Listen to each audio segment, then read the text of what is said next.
안녕하세요. 아침의 광장 손지민입니다. 전세 사기 피해자 지원 특별법이 내일부터 시행됩니다. 정부는 신속한 집행을 약속했는데요. 피해자들은 빚에 빚을 더하는 반쪽짜리 법안이라며 보완을 요구하고 있습니다. 대구 피해자들의 상황은 어떤지 상담센터를 운영하고 있는 정의당 대구시당의 이야기 오늘 인터뷰에서 들어봅니다. 또 키워드로 보는 지역 정치권 소식도 준비하고 있습니다. 5월 31일 수요일 아침의 광장, 오늘도 시사 비타민 알차게 챙겨드립니다. 먼저 이 시각 교통 상황과 날씨 알아보죠. 윤가영 리포터. 네, 먼저 고속도로입니다. 중앙고속도로 양방향으로 출근길 차량이 더해지면서 차간 간격 좁히는 모습이고요. 중부내륙고속도로 양방향으로 출근길 차량이 더해지면서 성서 나들목 일대 차간 간격 좁히는 모습입니다. 이어서 시내도로입니다. 신천대로 서대구 나들목 방향으로는 수성교 지하차도 나오면서부터 답답합니다. 침산교 나올 때까지도 차간 간격 좁히는 모습이고요. 동북로 침산교에서 연암내거리 방향으로 신호 주기에 따라 밀림과 풀림 반복합니다. 호곡로 공산수원지 삼거리에서 산격중학교 삼거리 방향으로 좌회전하신다면 공산수원지 삼거리 신호 2번까지는 예상하셔야겠고, 대학로 복현오거리에서 경북대학교 서문 삼거리 방향으로도 답답한 모습입니다. 달구발대로 만촌내거리에서 범어내거리 방향으로도 정체되는 모습 보이고 있고요. 검단로 검단내거리에서 복현 오거리 향하는 길은 서행으로 이동 중입니다. 화랑로 망우당 고가차도에서 효목내거리 향하는 길은 신호 주기에 따라 밀림과 풀림 반복하는 모습입니다. 마지막으로 날씨입니다. 오늘은 맑은 5월의 마지막 날을 보내겠습니다. 다만 대구와 경북 지역 자외선 지수가 매우 높은 단계까지 올라서 외출하실 때는 반드시 자외선 차단제를 사용하시는 것이 좋겠습니다. 내일은 정체전선이 다시 북상하면서 오후부터 비가 시작되겠습니다. 비의 양은 모레 새벽까지 5mm로 적겠습니다. 이번 주는 계속해서 구름 많은 날이 이어지겠습니다. 현재 대구의 기온은 19.9도, 습도는 61%입니다. 지금까지 윤가영이었습니다.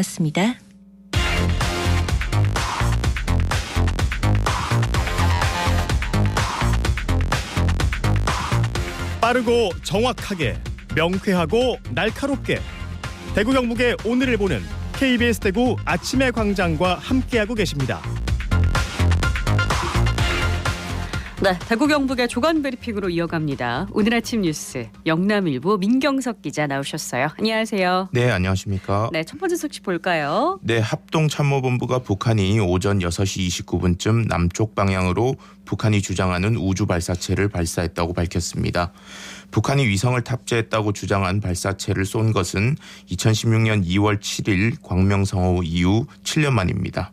우리 군 소식통은 이 발사체가 낙하 예고 지점에 도달하지 못한 채 레이더에서 사라졌다고 전했고, 이에 따라 군은 발사체가 공중 폭발했거나 해상에 추락하는 등 발사 과정 전반이 실패했을 가능성을 염두에 두고 분석 중인 것으로 전해졌습니다. 네, 저도 오늘 새벽에 뉴스 스튜디오에서 소식 접하고 굉장히 놀랐는데요. 아마 많은 분들이 놀라셨을 것 같습니다. 다음 소식으로 넘어가죠. 네, 홍준표 대구시장이 최근 부처님 오신 날을 맞아 이슬람을 포용해야 한다는 소신을 밝혔습니다. 따라서 북구 대연동 이슬람 사원 건립을 둘러싼 갈등이 새로운 국면을 맞게 될지 관심이 쏠립니다. 홍 시장은 자신의 페이스북을 통해 내 종교가 존중받기를 원한다면 타 종교도 배척하지 말아야 하고, 최근 대구 일각에서 벌어지고 있는 종교 갈등을 우려한다며 이같이 밝혔습니다. 그러면서 세계 속의 대구로 나아가려면 모든 사람을 포용하고 모든 종교도 포용해야 한다고 덧붙였는데요. 최근 출장을 다녀온 싱가포르에 힌두교 사원이 있다고도 언급했습니다. 네, 이슬람 포용을 강조하는 또 다른 글도 올렸다면서요. 네, 맞습니다. 홍 시장은 같은 날 올린 또 다른 게시문을 통해서도 종교 화합을 강조했습니다. 이슬람과 기독교의 뿌리가 같다는 점을 언급했는데요. 또한 이슬람은 수니파와 시아파로 나뉘어 있는데, 테러리스트라는 극단적인 이슬람은 시아파 중에서도 0.1%도 되지 않는다고도 설명했습니다. 이 밖에도 새로운 종교가 유입될 때 발생하는 갈등은 불가피하다는 점을 인정하기도 했습니다. 홍 시장은 종교가 유입될 때는 언제나 순교와 희생이 있었다며 불교와 기독교의 사례를 들었습니다. 그러면서 더 이상 이슬람에 대한 편견과 오해가 없길 바란다고 덧붙였습니다. 네, 이슬람 사원 건립을 둘러싼 이해 당사자들은 어떤 반응인가요? 네, 홍 시장의 이 같은 발언에 이슬람 사원 건립을 찬성하거나 반대하는 사람들의 입장은 엇갈렸습니다. 사원 건립을 찬성해온 서창호 대구 북구 이슬람 사원 문제의 평화적 해결을 위한 대책위원회 집행위원장은 홍 시장이 다양한 종교를 포용해야 한다는 소신을 밝힌 데 대해서는 환영하고 시민의 한 사람으로서 대구시장의 입장에 공감한다며 앞으로 이슬람 사원 건립을 둘러싼 갈등을 행정적으로 어떻게 해결할지도 밝혀주길 바란다고 했습니다. 반면 대현동 주민들은 유감이라는 입장을 밝혔는데요. 김정혜 대현동 이슬람 사원 건립 반대 비상대책위 부위원장은 사원 건립은 종교적인 문제가 아니라 주민 생활권 보장이라는 측면에서 바라봐야 하는 문제라며 홍 시장이 주민들의 목소리에도 귀를 기울여야 한다고 지적했습니다. 네, 이슬람 사업 완공이 얼마 남지 않았습니다. 대구시가 갈등 조정에 적극적으로 나서주면 좋겠습니다. 다음 소식 볼게요. 네, 대구의 뮤지컬 공연 관객 수가 부산에게 역전당한 것으로 나타났습니다. 따라서 뮤지컬 도시라는 위상에 타격을 입게 될 것이라는 우려가 나오는데요. 이에 따라 대통령 공약이기도 한 국립 뮤지컬 콤플렉스 조성이 시급하다는 목소리가 잇따르고 있습니다. 최근 홍정민 동국대 교수는 2019년 부산의 1727석 규모의 뮤지컬 전용 극장이 문을 열면서 대구의 관객 수와 티켓 판매 금액이 비수도권 2위로 떨어졌다고 밝혔습니다. 2019년까지만 해도 대구의 뮤지컬 관객 수가 부산의 2배를 넘었는데요. 네. 하지만 부산의 극장이 개관하면서 상황은 급변했습니다. 이게 어느 정도 예상이 됐던 일이잖아요. 대책을 서둘러야겠죠. 네, 홍정민 교수도 대구에 몰렸던 부산 경남 지역 관객이 부산으로 이동하고 있지만 대구가 구축해온 브랜드 가치나 인프라를 고려하면 기후일 수도 있다고 말했습니다. 그러면서도 대구의 뮤지컬 도시라는 명성에 맞는 전용 극장 조성이 필수적이라고 지적했습니다. 대구시는 지난달 윤석열 대통령의 대구 지역 공약인 뮤지컬 콤플렉스 부지를 당초 옛 경북도청 부지에서 대구교도소 이전 후적지로 변경하는 방안을 문화체육관광부에 요청한 상태입니다. 네, 끝으로 사건 사고 소식도 한번 볼까요? 네, 20년 이상 사실혼 관계를 유지하던 동거녀와 다툼을 벌이다 사찰에 불을 지른 승려가 징역형을 선고받았습니다. 승려가 사실혼 관계의 동거녀와 함께 살고 있었던 데다 방화까지 저질렀다는 점이 충격적인데요. 네. 대구지법 형사 12부는 현주 건조물 방화 혐의로 76살 승려 A씨에게 징역 2년을 선고했습니다. A씨는 지난 3월 10일 새벽 자신이 주지로 있던 사찰 내 법당과 요사체 등에 불을 질러 건물 4채를 태우고 2,500만 원 상당의 재산 피해를 낸 혐의로 재판에 넘겨졌습니다. 이게 좀 납득하기 어려운 부분이 많은데 어떤 이유에서 범행을 저질렀나요? 네, A씨가 동거녀에게 사찰과 토지 소유권을 넘긴 게 갈등의 불씨가 됐습니다. 2021년 4월 소유권을 이전받은 뒤부터 동거녀의 태도가 달라져 자신에게 소홀히 대했다는 게 A씨의 주장입니다. 2년 동안 두 사람의 관계는 급격히 악화돼 수시로 다툼을 벌였던 것으로 알려졌습니다. 범행 전날에도 두 사람은 반찬 문제로 시비가 붙어 몸싸움까지 벌였습니다. 결국 방화로까지 이어졌는데요. 재판부는 피고인의 범행으로 사찰이 전소돼 상당한 재산 피해가 발생했고 주변에 있는 집이나 산 등으로 불이 번질 위험성도 있었다면서 다만 범행을 인정하고 인명피해가 없었던 점을 종합했다고 양형 이유를 설명했습니다. 네, 오늘 아침 뉴스 영남일보 민경석 기자였습니다. 고맙습니다. 네, 감사합니다. 네, 안녕하세요. 저는 합기도 체육관을 지금 3년째 운영하고 있는 김도현이라고 합니다. 어릴 때 형이 합기도를 다녀서 따라갔다가 재미도 붙여가지고 경기도 나갔다가 사범 생활도 몇 년 했다가 그렇게 제 체육관을 차게 됐습니다. 네, 저는 안전을 제일 중요시하는 사람이라 남녀노소 가릴 것 없이 낙법 교육에 되게 신경을 많이 씁니다. 그런데 어느 한 성인 회원분이 저한테 배운 낙법을 써먹으셔서 크게 다칠 뻔한 거를 단순한 타박상으로 그친 적이 있어서 그때 체육관을 차리고 제일 보람을 느꼈습니다. 요즘 태권도, 줄넘기, 합기도 등등 해서 그 노란 차들이 굉장히 많이 보이고 있습니다. 우리 학원 차들이 스쿨존에서는 어린이 안전을 위해서 서행을 할 수밖에 없는데요. 조금 답답하시더라도 본인의 자녀분이 타고 있다고 생각하시고 조금만 더 우리 학생들 다치지 않게 안전운전 해주시길 간곡히 부탁드리겠습니다. 모든 분들이 건강관리를 위해 운동도 열심히 하셔야겠지만 동영상이나 아니면 가까운 체육관에 등록을 하셔서 낙법을 좀 체계적으로 배우는 것도 정말 좋을 것 같습니다. 우리 모두 안전한 대한민국을 만들기 위해 화이팅 하겠습니다. 화이팅!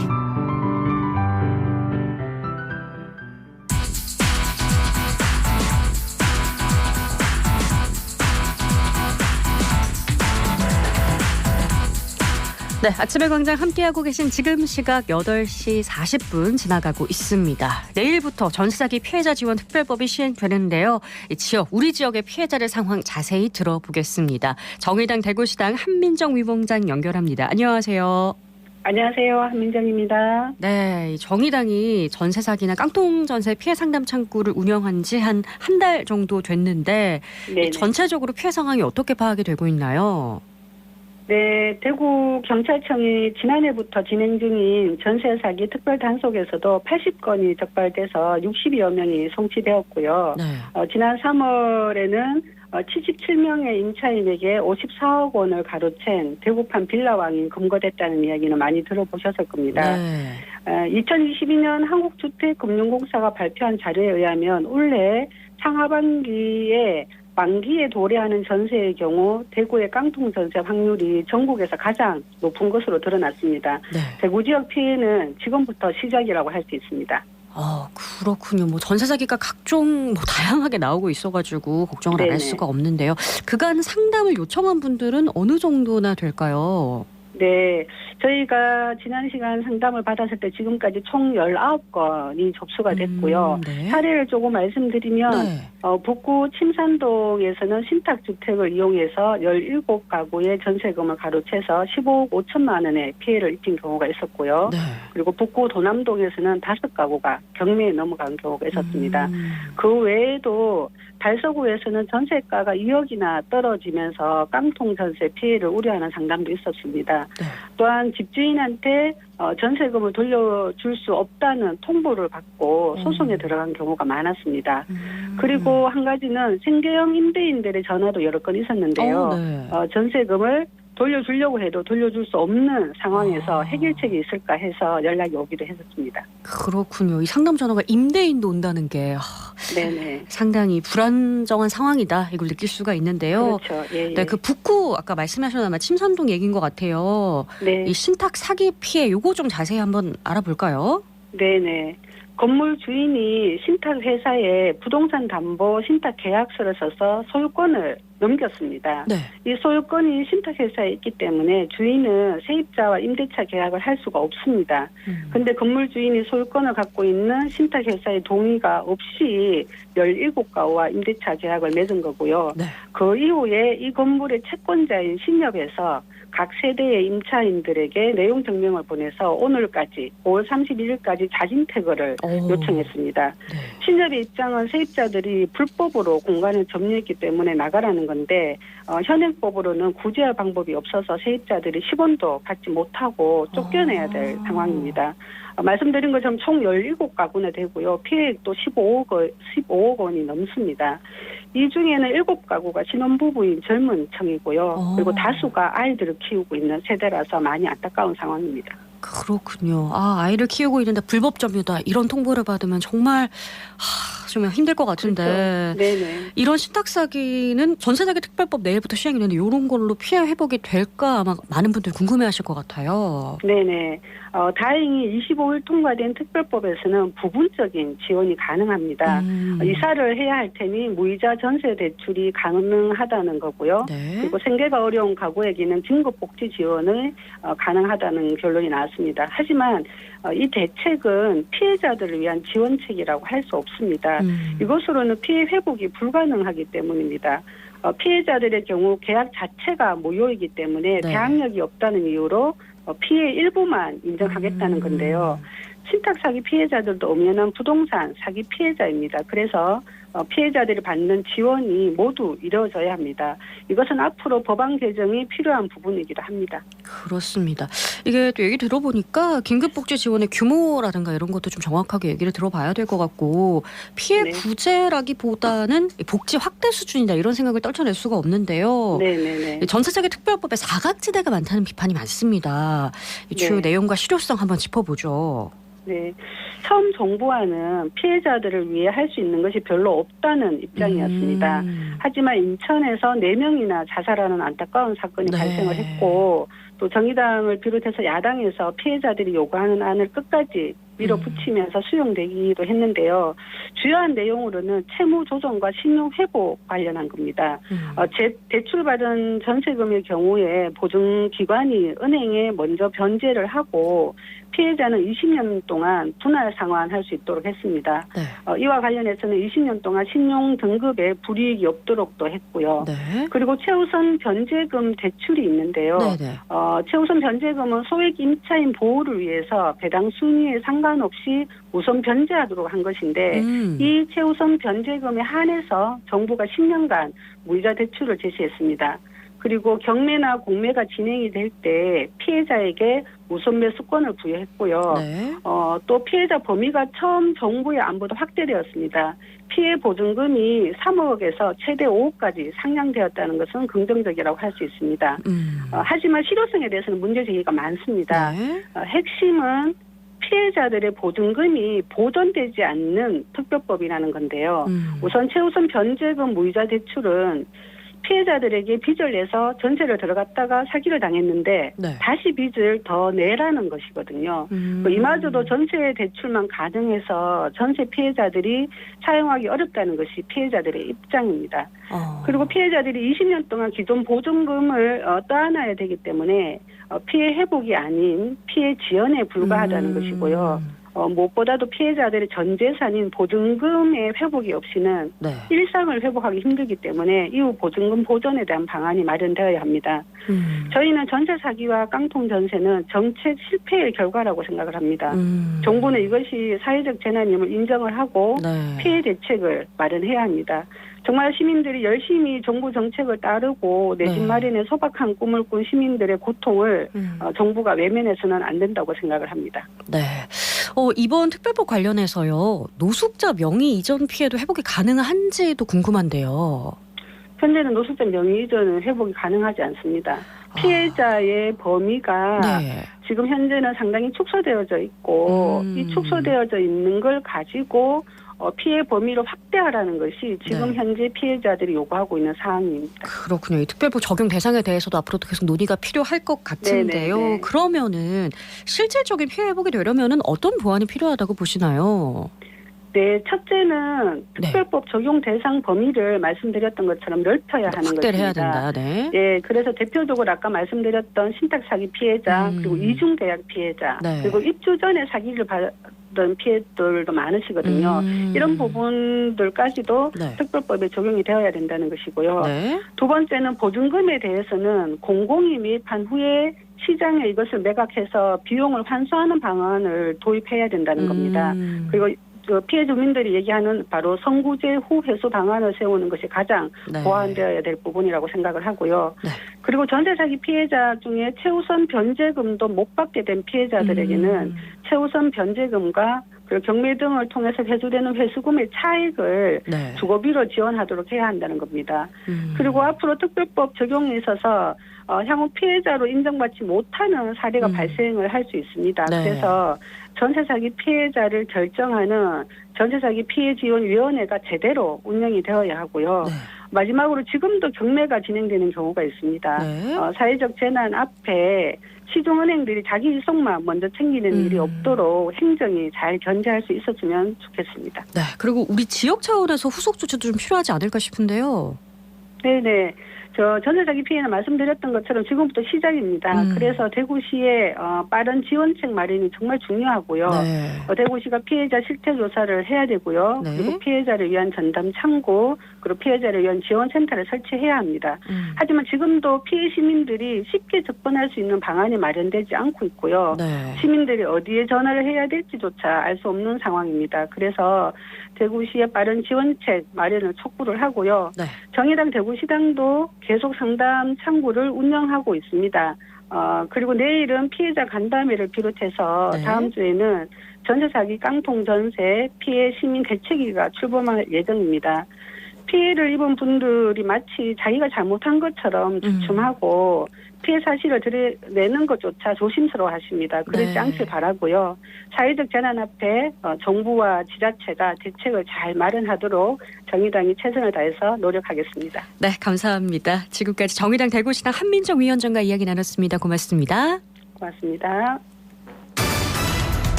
키워드로 보는 지역 정치권 소식. 오늘은 매일신문 홍준표 기자 연결합니다. 안녕하세요. 네, 안녕하세요. 네, 첫 번째 키워드부터 살펴볼까요? 네, 오늘의 첫 번째 키워드는 네. 대구 경북 여성 국회의원들의 생환입니다. 네. 여성 국회의원들의 생활은 어떤 내용이죠? 네, 이번 21대 국회에서 대구 경북은 역대 최다인 4명의 여성 국회의원을 배출을 했는데요. 네. 북구 갑의 양금희 의원, 수성구의 이인선 의원은 초선이고 포항 북구의 김정재 의원, 그리고 상주 문경의 이미자 의원은 재선입니다. 대구 경북 지역구에서 4명의 여성 국회의원이 탄생한 건 이번 21대 국회가 처음인데요. 네. 내년 총선을 10개월여 앞두고 이들 가운데 누가 생활할 수 있을지 정치권에 관심이 쏠립니다. 네, 방금 이제 21대 국회가 처음이다라고 말씀하신 것에서 오랜 기간이 대구 경북이 여성 정치인들에게는 좀 험지였다 이렇게 들리기도 하네요. 네, 그렇습니다. 1996년 15대 국회에서 2명이 활동한 게 최다 기록이었는데요. 대구 달성군의 박근혜 전 대통령과 경주을의 임진출 전 의원이었습니다. 네. 이후 한동안 1인 여성 의원 시대가 이어졌는데요. 16대부터 18대 국회까지는 박근혜 전 대통령이 유일했습니다. 19대 국회에서는 대구 북구갑의 권은희 전 의원이 있었고요. 네. 그리고 20대 국회에서는 포항북의 김정재 의원이 대구 경북 홍일점 여성 의원으로 활동을 했습니다. 그러다가 이번 21대 국회에서 4명의 여성 의원이 한꺼번에 탄생을 했습니다. 네. 김정재 의원이 재선에 성공을 했고요. 비례대표였던 이미자 의원이 상주 문경에 공천을 받아 당선이 됐습니다. 대구에선 북구갑의 양금희 의원이 당선됐고 지난해 재보궐선거로 대구 수성구의 이인선 전 의원이 국회에 입성에 성공했습니다. 네, 계속 1인 여성 의원 시대가 이어지다가 21대에서 이제 4명이나 선출됐기 때문에 아마 더 주목을 받지 않았을까 생각이 드는데 내년 총선 준비하는 예비 후보들의 공천 경쟁이 아주 치열하겠습니다. 맞습니다. 대구 경북은 총선 때마다 현역 의원 교체율이 40에서 50% 수준을 유지하고 있는데요. 네. 이를 여성 의원 4인방에게 그대로 적용을 한다면은 절반인 2명만 생활한다는 계산이 나옵니다. 네. 이제 여성 의원들의 공천 경쟁이 조기 과열되는 이유는 또 있는데요. 네. 네, 대구 경북 출신 비례대표 여성 의원들도 지역구 공천을 호시탐탐 노리고 있기 때문입니다. 조명희, 한무경, 최연숙 비례대표 의원이 대표적인데요. 노 의원은 일찌감치 대구 동구을에서 선거 준비를 하고 있고요. 네. 그리고 한 의원과 최 의원도 대구 경북에서 지역구를 탐색을 하고 있습니다. 조금 여담으로 말씀을 드리면 네. 한 의원의 경우 최근에 이제 새로운 보좌관을 영입을 했는데 네. 대구시에서 정책 보좌관을 지냈고 또 대구에서 삼선 국회의원을 이제 지낸 의원실에서 또 활동을 했던 보좌관을 일부러 또 영입을 했습니다. 그렇군요. 네, 벌써부터 지역구, 좀. 네. 네, 지역구 4명과 비례대표 3명 등 모두 7명의 여성 의원이 25석의 대구 경북 의석을 두고 좀 치열한 경쟁을 벌이게 될 것 같습니다. 그럼 이 상황에서 대구 경북 현역 의원들의 입장은 어떻습니까? 네, 대구 양금희 이인선 의원이 내년 총선에 당선될 경우에 네. 대구는 2000년 박근혜 전 대통령 이후 24년 만에 재선 여성 의원을 갖게 됩니다. 경북의 김정재 이미자 의원이 당선되면 경북에선 사상 첫 여성 상임위원장을 배출하게 되는데요. 대구 경북 여성의원 4인방은 저마다 경쟁력을 앞세워서 재공천을 자신하고 있는 상황입니다. 네, 모두의 경쟁이 치열한데요. 앞으로 흥미진진하게 한번 지켜보도록 하겠습니다. 두 번째 키워드 볼까요? 네, 두 번째 키워드는 경산과 영천, 청도 선거구입니다. 이제 현재 국회의원 선거구는 경산이 단독 선거구로 구성이 되어 있고 영천과 청도는 하나로 묶인 통합 선거구인데요. 네. 네, 최근 야당과 시민단체에서 이제 경산, 영천, 청도를 모두 묶은 후에 경산, 영천, 청도 갑과 을로 나누자는 의견이 제기돼서 이제 관심을 모으고 있습니다. 네, 어떻게 이런 의견이 나왔을까요? 네, 국회의원 선거구 획정위원회는 12일 경북에서 22대 총선 선거구 획정을 위한 의견 청취를 했는데요. 네. 이 자리에서 임미애 더불어민주당 경북도당위원장은 경산, 영천, 청도를 하나로 묶어서 갑, 을 선거구로 나누자고 제안을 했습니다. 생활권을 중심으로 경산, 하양, 진량, 암양, 와촌 등을 영천과 네. 묶고 그리고 나머지 경산, 중앙동, 남부동, 북부동 등을 청도와 합치자라는 건데요. 사실상 경산을 양분해서 각각 영천, 청도와 묶는 방안입니다. 시민사회단체 자격으로 참석한 대구 경북 기자협회에서도 이날 공청회에서 같은 주장을 내놨습니다. 네, 이렇게 경산을 가르는 선거구 조정이 나오는 근거가 뭔가요? 먼저 경산 인구의 증가 추세 때문인데요. 4월 기준 경산 인구는 26만 7천 명이었습니다. 선거구 인구 상한선인 27만 1,000명에 근접하고 있는데요. 당장 내년 총선은 아니지만 2028년 23대 총선에선 상한선을 넘을 가능성이 큽니다. 이렇게 되면은 선거구 분할이 불가피한데요. 이에 내년 총선에서 미리 선거구를 조정해보자라는 취지입니다. 여기에다가 또 생활권 문제도 같이 제기가 됐는데요. 현재 통합선거구로 묶인 영천과 청도는 생활권이 전혀 일치하지 않습니다. 영천과 청도 주민은 각각 경산 북부와 경산 남부와 하나의 생활권을 이루고 있는데요. 야당과 시민단체에서는 생활권을 중심으로 선거구를 재조정하는 게 합당하다라는 취지입니다. 네, 이게 법적으로도 또 문제가 있기 때문에 앞으로 어떻게 해결이 될지 지켜보도록 하겠습니다. 키워드로 보는 지역 정치권 소식 매일신문 홍준표 기자였습니다. 고맙습니다. 네, 감사합니다. 네, 오늘 대구와 경북 지역은 구름 많다가요. 아침부터 차차 맑아집니다. 대기 확산이 원활해서 미세먼지 농도는 좋은 수준이라고 하네요. 5월 마지막 날입니다. 마무리 잘 하시고요. 아침의 광장은 여기서 인사드립니다. 고맙습니다.